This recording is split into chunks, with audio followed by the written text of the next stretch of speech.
বিসমিল্লাহ, আলহামদুলিল্লাহ, সালাতু ওয়াসসালামু আলা রাসূলিল্লাহ, আম্মা বাদ। সম্মানিত ভিউয়ার্স, আসসালামু আলাইকুম রহমতুল্লাহ।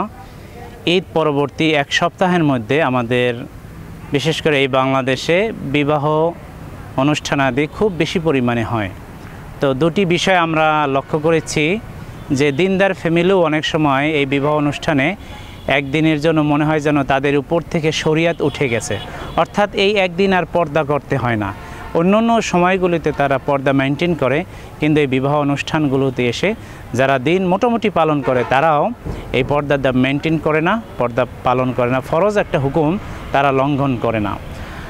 আর একটা বিষয় খুবই আমাদেরকে ব্যথিত করে, সেটা হচ্ছে এই যে বিবাহ অনুষ্ঠানে মুসলমানদের যে কালচার, আমাদের যে ধর্মীয় অনুষ্ঠানাদি রয়েছে, এর মধ্যে এখন এই যে গান বাদ্য, এটা ছাড়া মনে হয় যেন বিবাহ হয় না।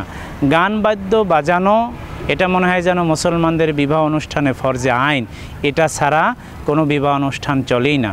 অনেক সময় দেখা যায় যে নিজে করতে না চাইলেও তার আত্মীয় স্বজন আশেপাশে যারা আছে চাপ দিয়ে এরপরে গান বাদ্যর আয়োজনটা করে। গান বাদ্য এমনকি বিকট সাউন্ড দিয়ে আশেপাশে যারা থাকে তাদেরও ঘুম নষ্ট করে।